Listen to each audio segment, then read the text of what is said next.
उदरेदात्मनात्मनं नात्मानमवसादयेत् आत्मैवात्मनो बन्धुरात्मैव रिपुरात्मनः।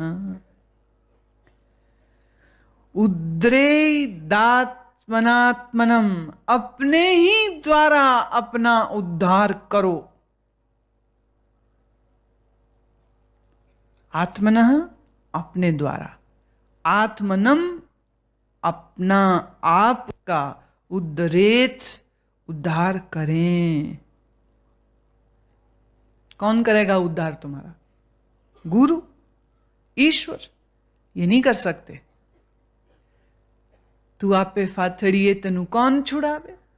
कौन बचा सकता है तुमको जब तुम फंसने की कमर कस के बैठे हो? तो अपना उद्धार स्वयं ही करना होगा।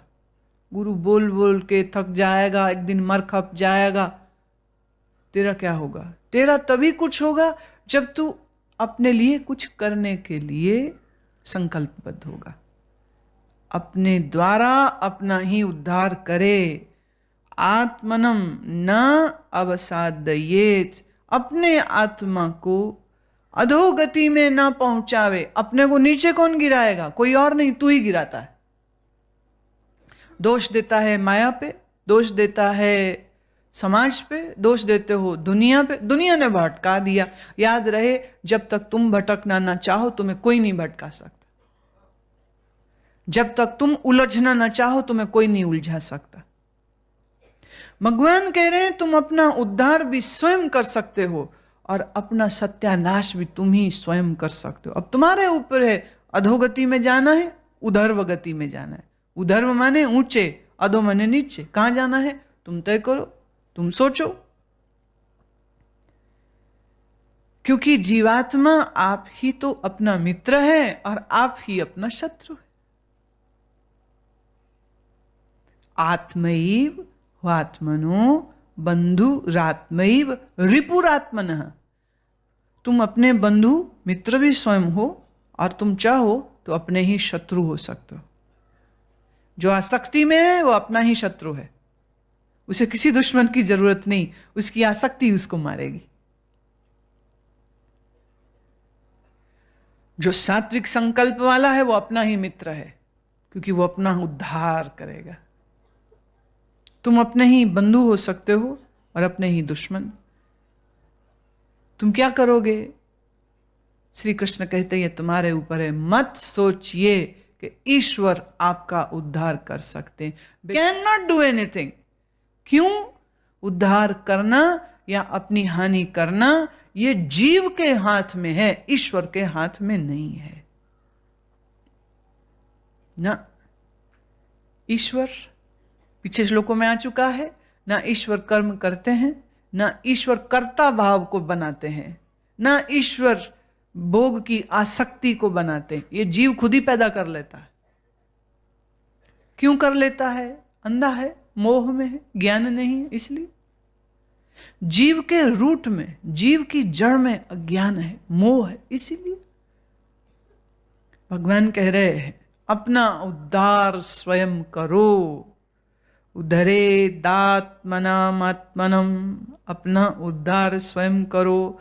और अगर तुम अपना उद्धार नहीं करते हो तो फिर दूसरी बात तो अपने आप ही हो जाएगी, वो करना नहीं पड़ेगा। अधोगति में जाओगे फिर। Either you go up or you go down, where you want to go, make a decision. ऊपर चलना है तो उसके साधनों को करो, और ऊपर नहीं जाना है तो नीचे जाने वाले साधन तुम्हें करने नहीं पड़ेंगे, वो तुम्हें पहले से ही आते हैं। You are master of that. क्रोध करना तुम्हें कोई सिखाता है? नहीं। वासना में पीड़ित होना कोई सिखाता है तुम्हें? नहीं। राग द्वेष करने की ट्रेनिंग किस स्कूल से तुम्हें मिली? किसी स्कूल से नहीं। ये मेरा है, ये तेरा है, मैं बड़ा हूं, तू छोटा है, ये ट्रेनिंग तुमको किसने दी? किसी ने भी नहीं, अपने आप से ही आती। कितने होशियार हो,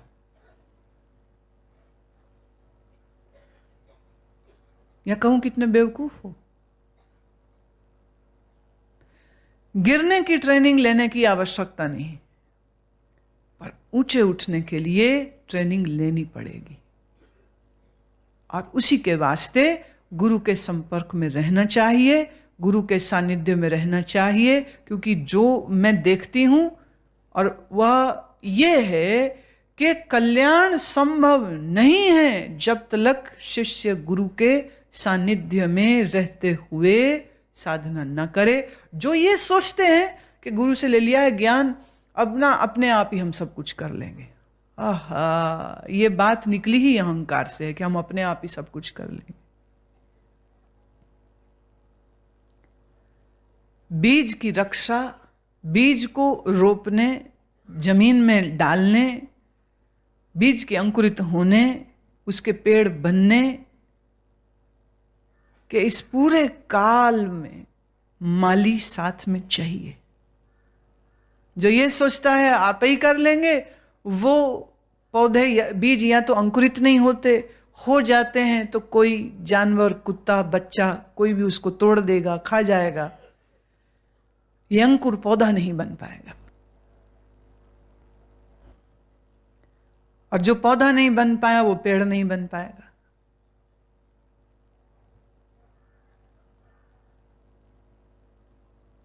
बाबा बुल्ले शाह ने कहा है,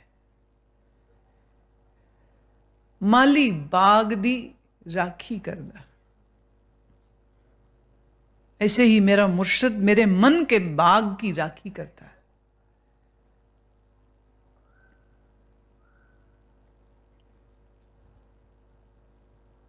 और वो कहते मेरे मुर्शिद ये बात तय है, मैं नीवी मेरा सतगुरु ऊंचा, तू ऊंचा है, तू मेरा माली बन, मेरी रक्षा करते रहना। मैं बिगड़ूंगा तू संभालते रहना, मैं गिरूंगा तू उठाते रहना। कदम दर कदम तेरी जरूरत। फिर कह दूं, ये जरूरत तभी तक है जब तक शिष्य निरासक्त और योगारूढ़ नहीं हो गया। जिस दिन वो योगारूढ़ हो गया उस दिन तो वो खुद गुरु हो गया। उसके बाद से गुरु माली दूसरे पौधों के लिए अपना ध्यान देना शुरू कर देता है। एक दफे जो पौधा पेड़ बन गया, अब माली को बाड़ बांधने की जरूरत नहीं है। पर जब तक बीज अंकुरित ना हो, पौधा ना बन जाए, पौधा पेड़ ना बन जाए, तब तक माली को तार बाड़ करनी पड़ती। और तार बाड़ है तो वो सुरक्षित है, और अगर तार बाड़ टूट जाए पौधा गया। मैं कहूंगी गुरु अपने आश्रम में, यूं समझो जिस जगह गुरु बैठता है वहां आश्रम की जो चार दीवारी है वो एक तरह से तुम्हारी तार बाड़ होती। ये बागुड़ हो गई तुम्हारी। अब ये तुम्हें, अब उस बागुड़ में जो तुम हो तो सुरक्षित हो। तो सानिध्य में रहना आवश्यक है। जब मैं कहती हूं गुरु के सानिध्य में रहना आवश्यक, तो उसका अर्थ ये नहीं है कि आंखें फाड़े दीदे खोले गुरु का चेहरा ही भर देखते रहे। सानिध्य का अर्थ है कि तुम उसके ज्ञान को अपने जीवन में शब्द शब्द शब्द अमल में लाने की चेष्टा करते रहते हो।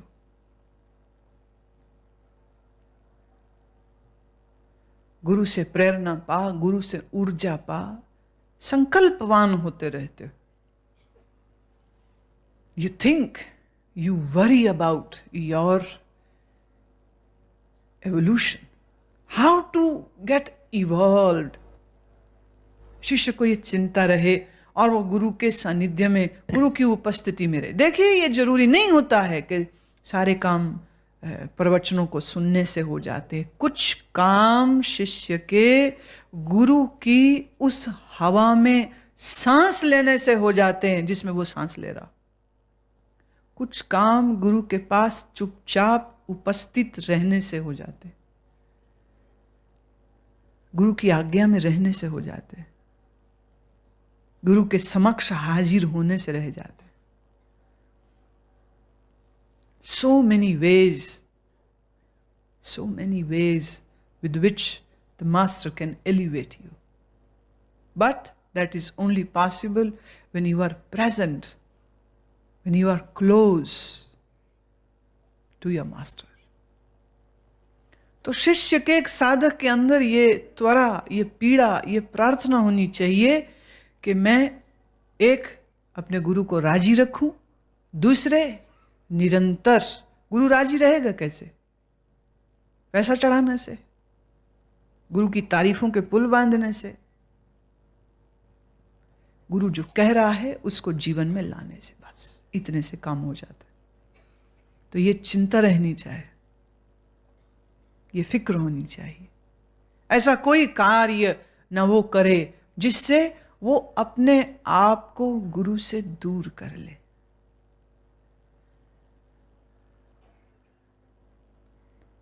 इस बात का ध्यान हो, इस बात का ध्यान रहे। कहते गुरु की ताबेदारी में रहे। गुरु अंगद देव कहा करते थे, गुरु की ताबेदारी में रहे, गुरु बादशाहत देगा। जाएगा तू सेवादार बन के, निकलेगा तू बादशाह होके। गुरु की ताबेदारी में रह, उसकी नौकरी में रह।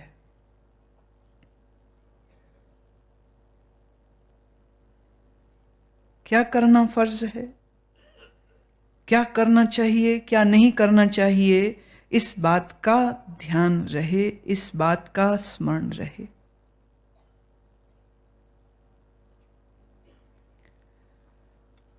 हमारे लिए क्या कीमती है, हमें क्या चाहिए, ये सब चीजों का ख्याल रखते हुए शिष्य कहता है कि मेरे लिए बस एक ही चीज कीमती है कि मैं योगी जो है, सन्यासी जो है, अपने गुरु के करीब रहूं, क्योंकि उसी से सीखूंगा उसके राज, उसके रहस्य। और वो बिना किसी स्वार्थ के अपने ये रहस्य मुझे देगा। तुम अपने बैंक लॉकर का नंबर मुझे देते हो क्या?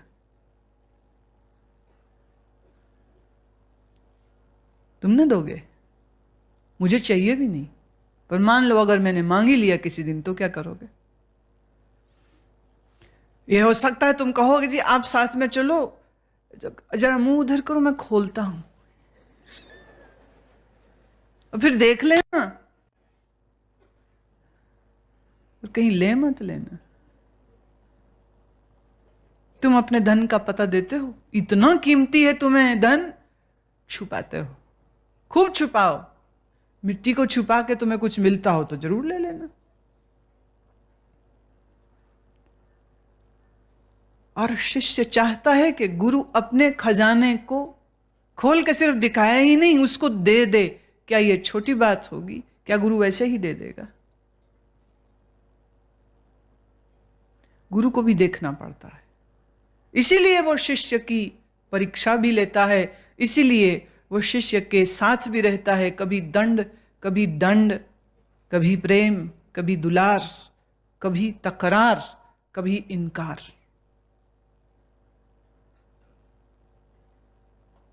और शिष्य का धर्म ये रहता है कि मुझे जहां से प्राप्ति होनी है, मैं उस दर से कभी दूर ना हो जाऊं।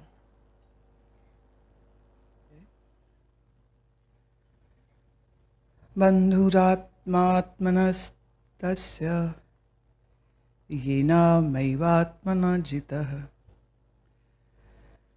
अनात्मनस्तु शत्रुत्वे वर्तेतात्मैव शत्रुवत्।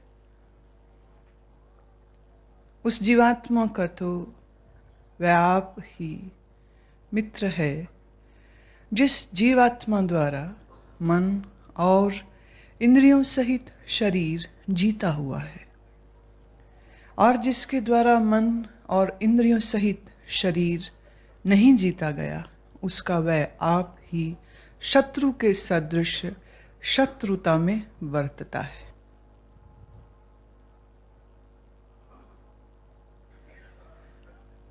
जीवात्मा का अर्थ है मन, इंद्रिय, बुद्धि, चित्त, अहंकार, पंच प्राण, कि इस समूह में जो चैतन्य प्रतिबिंबित हुआ उसे कहते जीव। चैतन्य व्यापक है। इस व्यापक चेतना का प्रस्फुटन, रिफ्लेक्शन मन में हुआ। मन है समझो उस शीशे की तरह जिसमें चेतन रूपी सूर्य छलका, और इसी छलके हुए को मैंने मन बुद्धि चित्त अहंकार, ये एक अंतःकरण, चेतन का जो रिफ्लेक्शन हुआ, आभास, इन तीनों को जोड़ें तो हुआ जीवात्मा।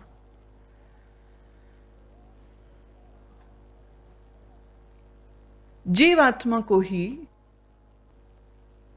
छोटे शब्द में या एक ही शब्द में जब कहना हो तो हम कहते जीव। जीव क्या है? जीव चैतन्य, उसका आभास और अंतःकरण।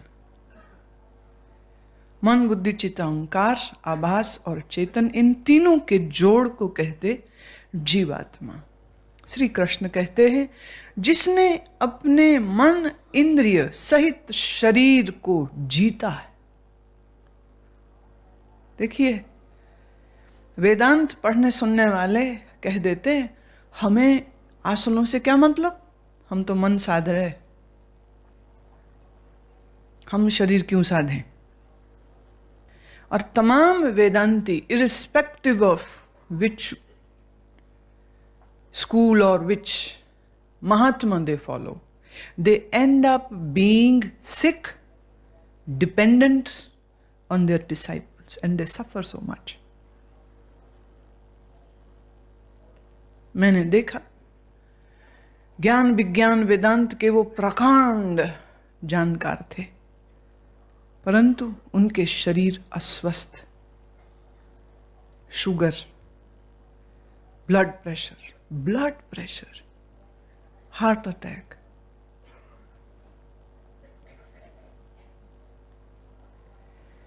किसी महात्मा के शरीर में अनुवांशिक जेनेटिक कोई बीमारी जागृत हो जाए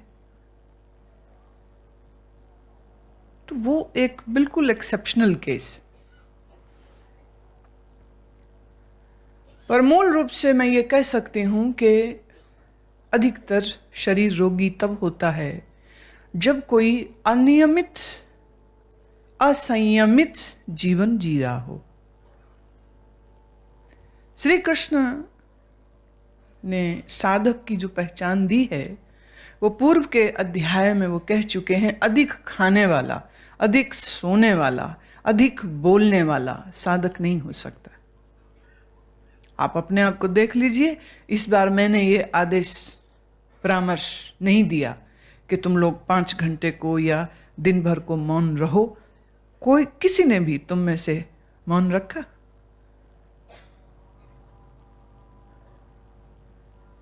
क्षमा कीजिए, अगर सुबह मैंने ये कहा कि इंसान कम डंगर ज्यादा हो तो उसमें कुछ गलत नहीं कहा। मनुष्य को कहना नहीं पड़ता है, पर पशु को डंडा मार मार के या डंडा दिखा दिखा के मालिक चलाता। नहीं दिखाए तो मुंह उठा के वो कहीं भी निकल लेगा। मौन रखो तो मजबूरी में रख लिया, मजबूरी में।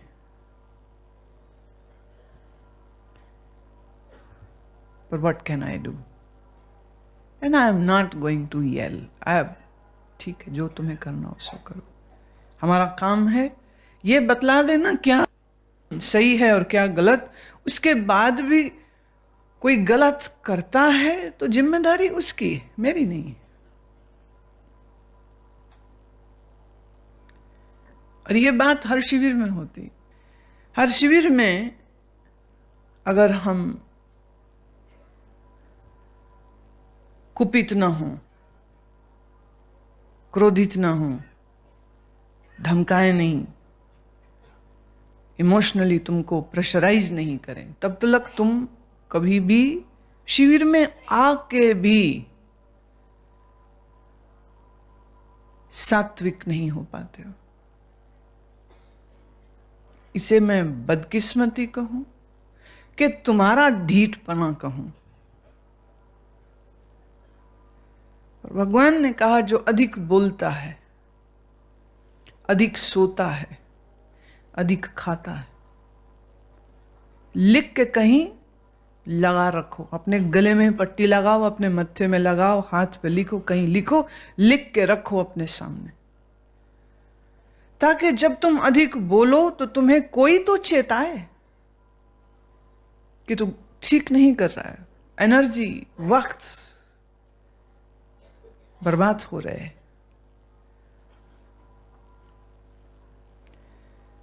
वेदांत सिर्फ इंटेलेक्चुअल एक्सरसाइज बन जाता है उनके लिए जो साधनात्मक जीवन नहीं जीते। इसलिए श्री कृष्ण बहुत स्पष्ट कह रहे हैं, जिसने मन इंद्रिय सहित शरीर जीता है, मन को भी, शरीर को भी, इंद्रियों का भी, दोनों को। वेदांती मन के ऊपर लगे हैं, मन से भी ज्यादा वो बुद्धि के ऊपर लगे हैं। मन के ऊपर ध्यानी लगे, जो ध्यान करते वो मन पर काम कर रहे, जो ज्ञान चिंतन करते वो बुद्धि पर काम कर रहे, जो हठ योग राजयोग का अभ्यास करते वो शरीर को साध रहे। और श्री कृष्ण कहते शरीर भी, मन भी, बुद्धि भी और इंद्रिय सबको जिसने जीत लिया है वह अपना ही मित्र होता है। और जिसने अनात्मनः माने जिसने मन, इंद्रिय, शरीर, बुद्धि जीते नहीं हैं वो अपना ही शत्रु होता है।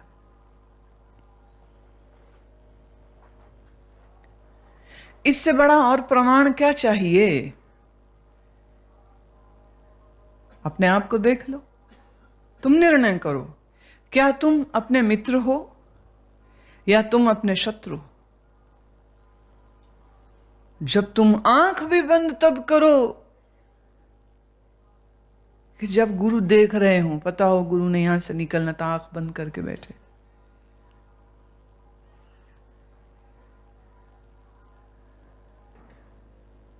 ऋषिकेश के इस शिविर में मैं प्राय अचानक से,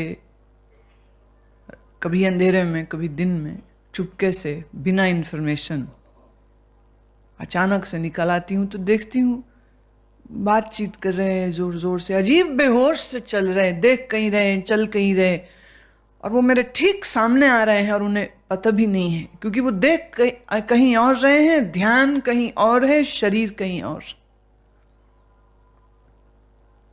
और दूसरा कोई व्यक्ति जिसकी एक्सीडेंटली मेरे पे नजर पड़ गई है, वो उसको बांह से पकड़ के किनारे करता है, देखो, बहुत जोर जोर से बोल रहे, हमारी शक्ल देखते ही चुप, हाथ जोड़ लेंगे, जमीन पर लेट जाएंगे, सिवाय नाटक और पाखंड के और कुछ नहीं होता। ये तुम्हें लगता है तुम इससे मुझे प्रभावित कर लोगे? अगर आज मैं स्वामी बुआ जी का शब्द इस्तेमाल करूं तो उनका फेवरेट शब्द होता था, you are a fool, you are a double fool.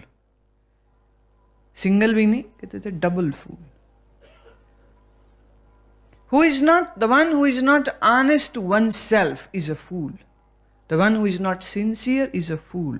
The one who after listening to knowledge still goes astray is a fool. वही बात श्री कृष्ण कह रहे हैं। शब्द मंझे हैं, शब्द बड़े सभ्य हैं, सुसंस्कृत हैं, वो इतना ही कह रहे हैं, तुम तुम्हारे ही शत्रु हो अगर तुमने शरीर, मन, इंद्रिय को जीता नहीं। शरीर को जीतोगे कैसे? राजयोग के, हठ योग के अभ्यास से। मन को जीतोगे कैसे? प्रत्याहार, धारणा, ध्यान से। बुद्धि को जीतोगे कैसे? ज्ञान चिंतन से। और इंद्रियों पर विजय पाएगा कौन? जिसके पास मन और बुद्धि का संयम और ठहराव होता है। तो they are interlinked. This means you have to work on all frontiers, right from body to senses to mind to brain. You cannot drop even one thing. अजब बात है, वेदांती देखो तो दिन रात वेदांत घोलते रहते, मैं सच्चिदानंद ब्रह्म हूं, मैं आत्मा हूं, मैं सच्चिदानंद ब्रह्म हूं, I am that, I am that, I am that. खाते समय कोई होश नहीं, कुछ भी खा रहा है। बोलते समय होश नहीं, कुछ भी बोल रहा है। कर्म करते समय होश नहीं, कुछ भी कर रहा है। ममता और आसक्ति में भरा है, क्योंकि मैं तो ब्रह्म हूं, क्या फर्क पड़ता है। मन उसका एकाग्र नहीं, शरीर उसका स्वस्थ नहीं, फिर मैं तो ब्रह्म हूं। ऐसा वेदांत किस काम का। मैंने बहुत से महात्मा देखे, उनका ज्ञानोपदेश सुनो तो इतना खूबसूरत, पर उनके शरीर रोगी। और ये वो रोग नहीं थे जो अनुवांशिक थे, जो जेनेटिक थे। ये वो रोग थे जो उनके असंयमित खाने की वजह से थे।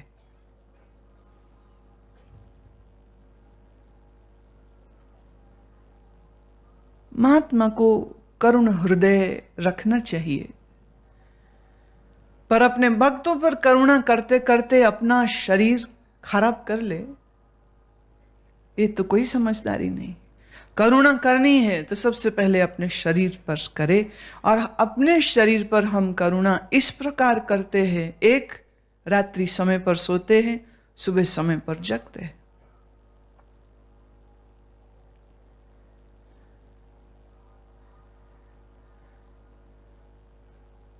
होश से खाते हैं, होश से बोलते हैं। सिर्फ आंख बंद करके थोड़े देर बैठ गए किसी टेप के सहारे, इसको साधना नहीं कहते। तुम्हारे एक एक पल में तुम्हारी विवेक, तुम्हारा ज्ञान छलकना चाहिए। How you conduct your self, how you. एक ज़ेन मास्टर का यह कहना था कि किसी को बताने की जरूरत नहीं है कि वो साधना करता है, मैं सिर्फ उसे सोते हुए देखूंगा, और वो जिस तरह सोएगा उसी से पता चल जाएगा कि वो एक साधक है या नहीं है। स्वप्न अवस्था में तुम्हारे बुद्धि का कोई कंट्रोल नहीं रहता, तो तुम कोई पाखंड नहीं कर पाओगे। स्वप्न में अगर आप काम उत्तेजित होंगे तो तुम्हारे शरीर में उसके लक्षण आ जाएंगे। स्वप्न में अगर तुम डरोगे तो उसके लक्षण शरीर में आ जाएंगे। स्वप्न में अगर आप भयभीत हो रहे हैं तो भय शरीर में दिखने लग जाएगा। तुम कैसे कह सकोगे कि मैं भय और काम और इन सब वेगों से परे हो गया हूं, तो मैं सिर्फ तुम्हें सोते हुए देखूंगा। बोलो मत मेरे सामने।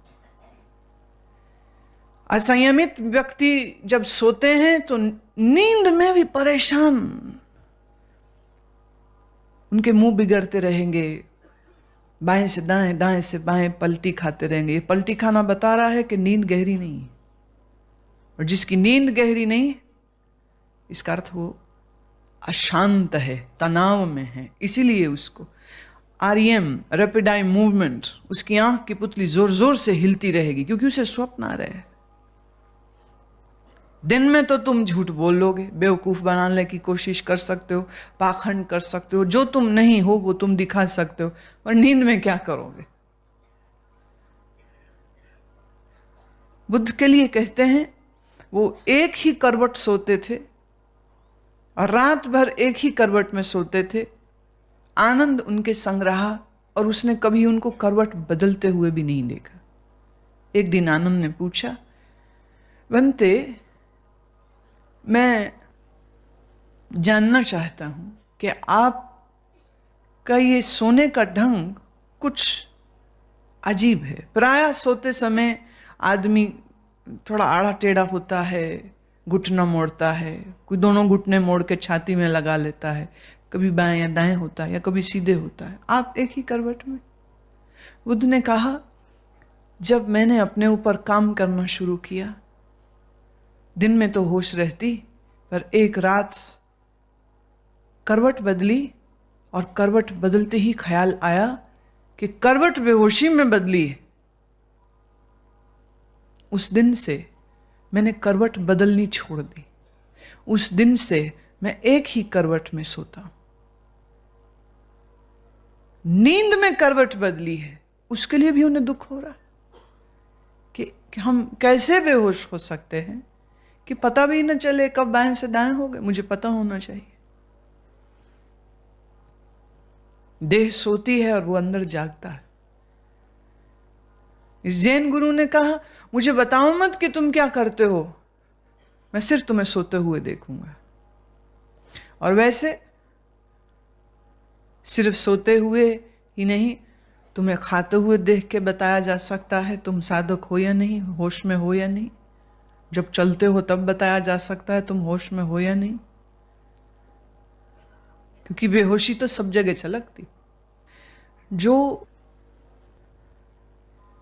ये कहते हैं कि हम तो ज्ञान का मार्ग अपनाया है, तो ज्ञान चिंतन करते हैं, मन बिखरा है तो बिखरा रहे, इंद्रियां असंयमित तो असंयमित रहे, शरीर का क्या, शरीर तो मिट्टी है, इसको क्या आड़ा टेढ़ा करते रहे हम आसन में। हम नहीं करते। वास्तव में your body is extension of mind. वास्तव में जब तुम शरीर साधते हो उस समय शरीर नहीं, तुम मन साध रहे होते।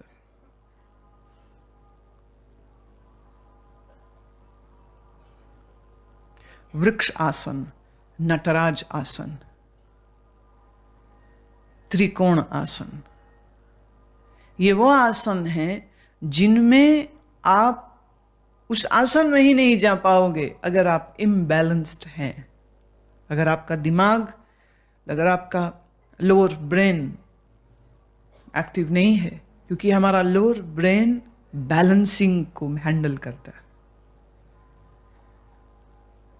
स्थिर आसन में स्थिर हो, और आसन में स्थिर तभी हो सकता है जब मन स्थिर होगा।